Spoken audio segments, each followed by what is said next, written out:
Hey, this is Karl. Welcome to yet another Cheeky Sales Coach podcast and video. So today we have a very different kind of theme for a sales training program, and it's called Buyers Are Liars. Here's the deal. So I just bought this ugly sweater thing. Not entirely sure what it is. I think it's like to put a spoon on so that when you're cooking you don't get drips on your cooktop. But anyway, it's cute and it's ugly and I bought it.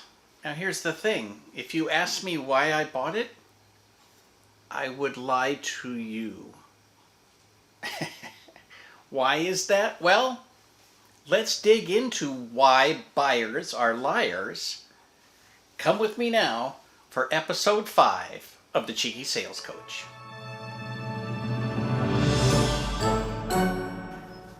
Without being too insulting, what exactly do we mean when we say buyers are liars? There are several pieces to this puzzle, but let's take a look at it. First of all, let's imagine that you walk into a furniture store and what you're looking for is a $200 dresser, not a $500 dresser, not a $2,000 dresser, not a $7,000 mattress that can be adjusted from outer space that you really don't want. So, salesman comes up to you and says, "Hey, can I help you?" And you say, "Absolutely not, go away. I'm just going to wander around and I don't want to talk to you." That's not exactly what you say, that's what you think. Because you see, you're a liar. You say, "No, I'm just looking." But you're not just looking. You've been to 9 other furniture places today. You hate shopping for furniture. You are determined to go home with your $200 dresser. You just gotta find the right dresser. Now in this situation, let's assume that this furniture salesperson is the most honest, forthright, and delightful salesperson in the history of the world. We both know that's not true, but let's assume that that's true. So they really want to help you get exactly what you want, because in the long run, if you only are going to spend $200, $250, $300 at the most, see how they did that? They want you to be happy so you will come back, remember them, and when you need that new mattress, you'll have their card in your wallet. So they can be motivated by the right thing. The salesperson can be motivated appropriately. But as a buyer, you're kind of on the defensive. Buyers are very frequently on defensive when they know they're buying. That's not always true, but it's very frequently true. So that leads to certain behavior. Let's take a look at what that looks like. So I want to be clear, I'm not saying that buyers are evil, but they will give you a lot of misinformation. And the irony is, some of them intend to, and most of them don't. In fact, some of the buyers that really like you will give you the most misleading information. They will say things like, "Oh, I'll buy anything you sell." Or if you say, "Well, hey, I'm thinking about this product or this service. What do you think about that?" They'll say, "Oh my God, that would be awesome." So then you go to the work to put together this amazing offering, and guess what happens? Nothing. Nobody buys it. Nobody's interested. Because you are not a researcher. You literally don't know how to ask the questions. It takes a lot of work to do good market research. And so when we just ask people, we ask our existing clients, we ask our friends, we ask our mom, they're just going to unintentionally give us bad information. But it gets worse. Wait, that's not all.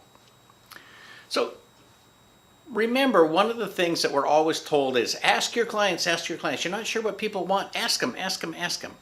Well, that's fine. That's all good advice, but important safety tip. Sometimes you're just going to get bad information when all you do is just go ask your clients.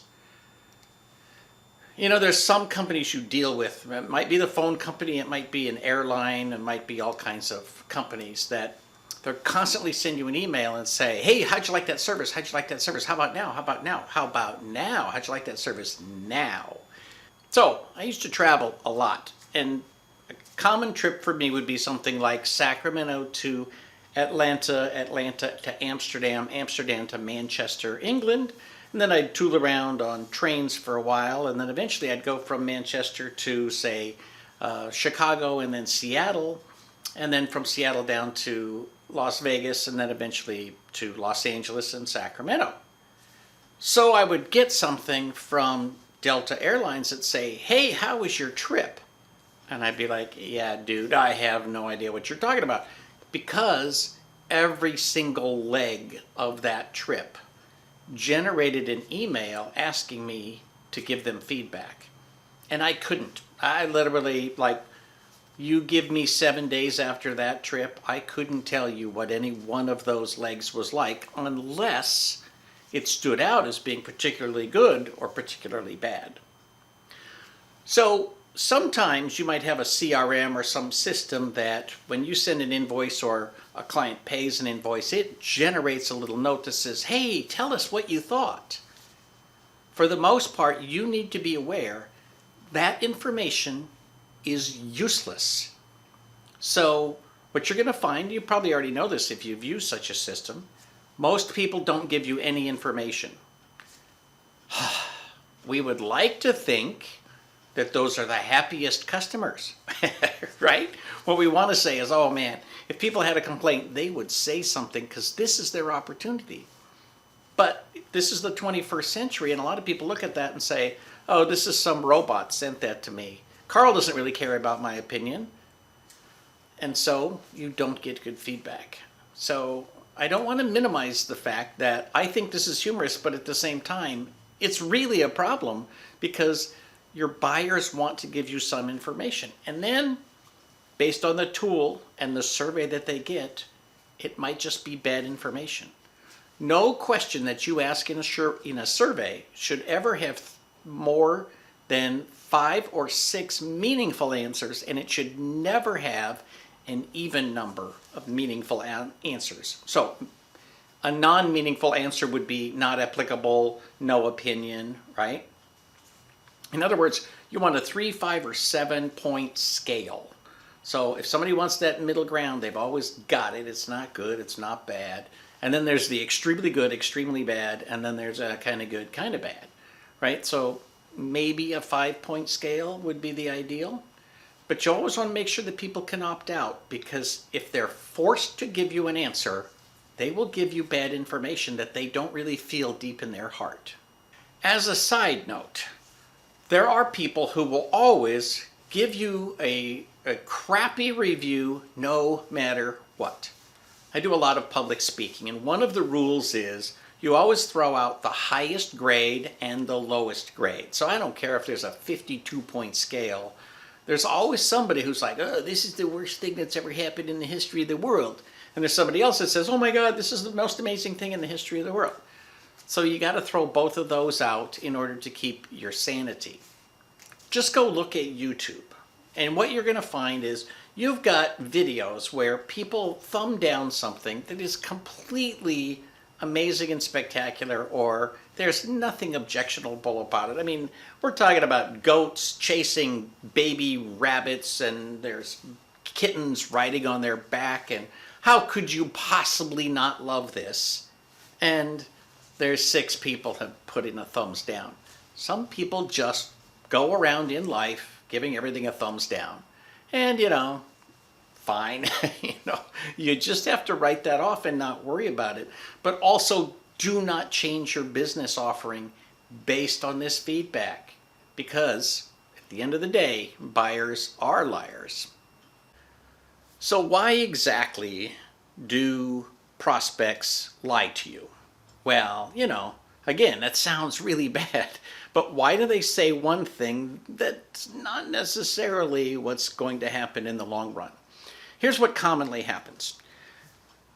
The prospect comes to you and they want to engage in a discussion because they want to buy one thing and see how it goes.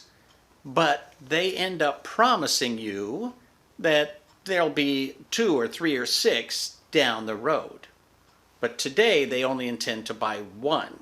But they want to get a price break based on the many, even though today they're only willing to commit to the 1, right? So very often you get yourself into that kind of a conversation.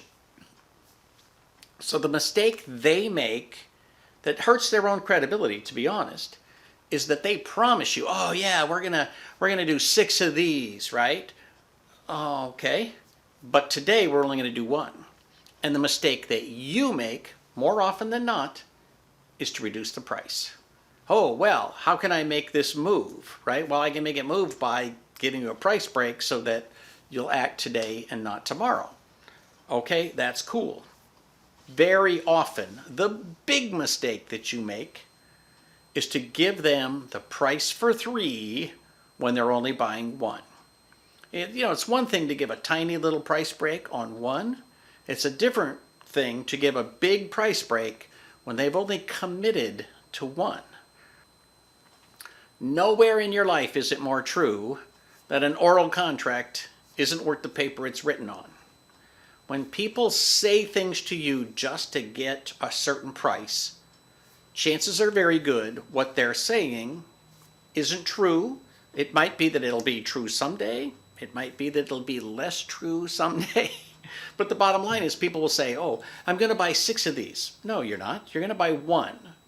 If you want to come back and buy the other 5, you can do that. But this is a way to manipulate you, while at the same time, you are using the price to try to manipulate them.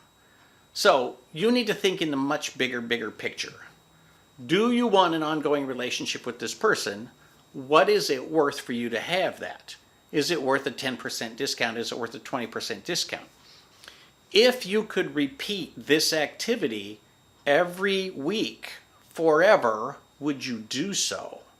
Right? Too many people fall into the trap of losing money on a sale thinking that that's going to somehow ingratiate the client and get another sale. One of the hardest lessons about sales is that a sale is never complete until the check clears the bank. And I know nobody uses checks anymore, but until the money is in your bank account and has settled in and can't be withdrawn, then there is no sale.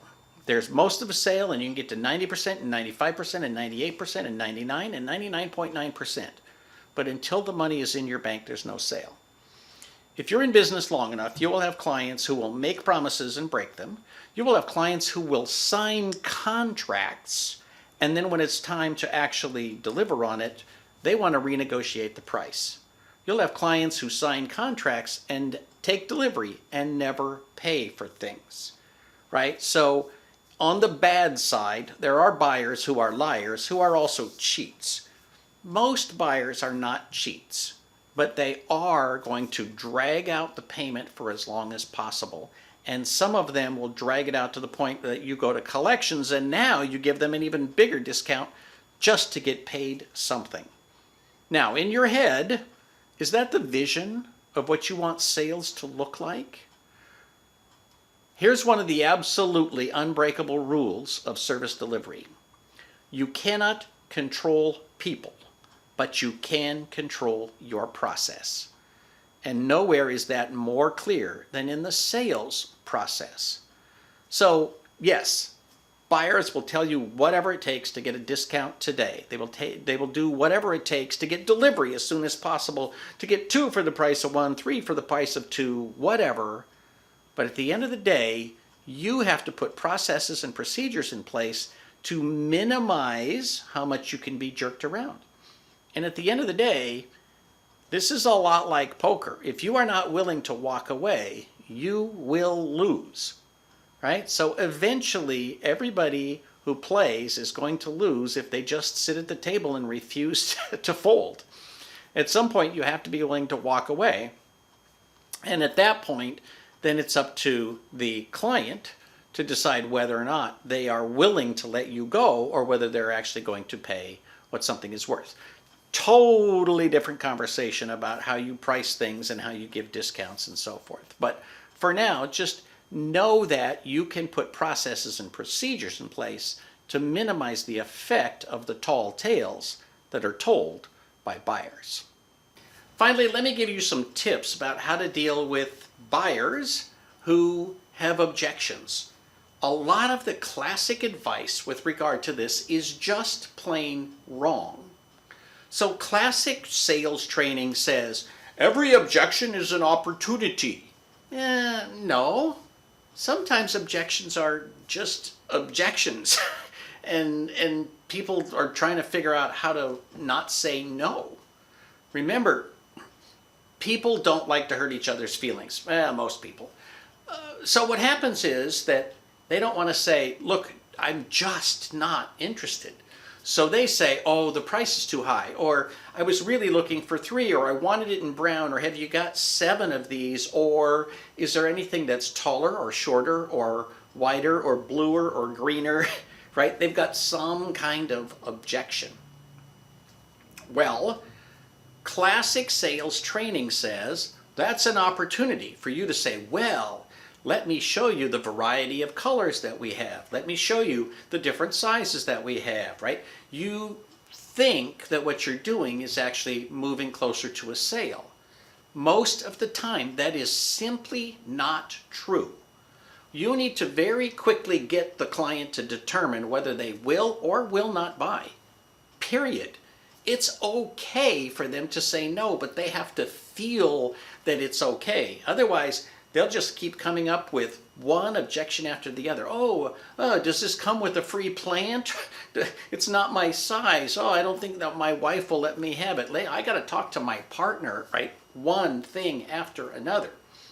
The classic sales process that says every objection is an opportunity is really taking what is essentially a logical approach and saying, here are the objections. Tick, tick, tick, tick, tick. If I can eliminate the objections, check, check, check, check, check, well, eventually what's left over is a yes, because I've eliminated every reason for saying no. What's wrong with that? Well, fundamentally, people don't ever buy based on logic. People buy based on emotion, and they justify it with logic. They also justify not buying with logic. Oh, that would be too expensive. That doesn't fit in my hallway. I've already got 3 of those. That's too tall, right? Whatever the objection is, people put together objections that sound logical.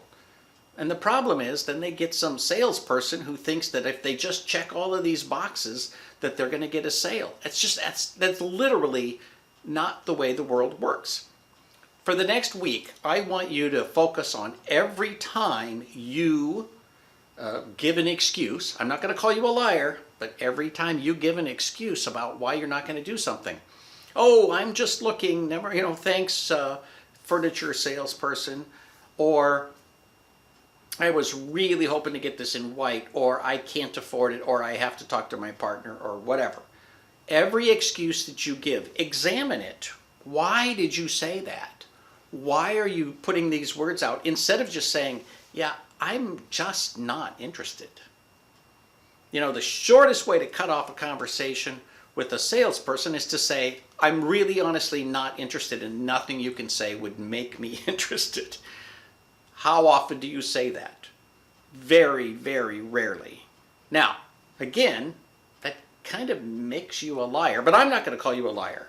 I'm just saying, you make excuses that sound rational when really you've made an emotional decision. You just don't want something. And remember, that's what your prospects and your clients do to you when they're saying no. It's okay. You have my permission to hear the words no. It's okay for them to say the words no, because that will help you understand what they really want. Because now you can have a conversation and say, okay, that sale is off the table. We're not discussing that anymore. Tell me, what are you looking for? What do you need? And I'm not trying to sell you anything now. I'm trying to learn, okay? Talk to me, tell me what you want. And if it's something that my business can do for you, we would love to do that. But let's go have that conversation. You know, in my IT business, I always push what I call the technology roadmap. And this is basically a meeting where you meet with clients and you find out how things are going and what's going on in the business, and are they growing or shrinking, hiring, laying off, right? What do they expect with technology in the next year? What's going on? It's a completely non-sales conversation that virtually always results in sales. But the conversation is about their business. It's about how they're doing, about whether they're growing or shrinking. Remember, most small business owners don't have very many people they can talk to about their business. So I encourage you to open up that conversation, make it not about sales. And what's going to happen is you'll end up making more sales in the long run once you find out what they really believe, what they really think, what they really want. I wish you absolutely the best luck in your sales career. Thank you for tuning in to yet another Cheeky Sales Coach.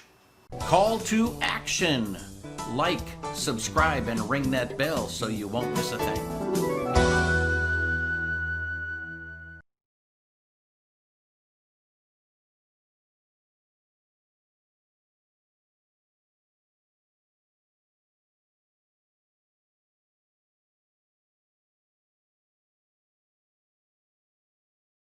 Call to action. Like, subscribe, and ring that bell so you won't miss a thing.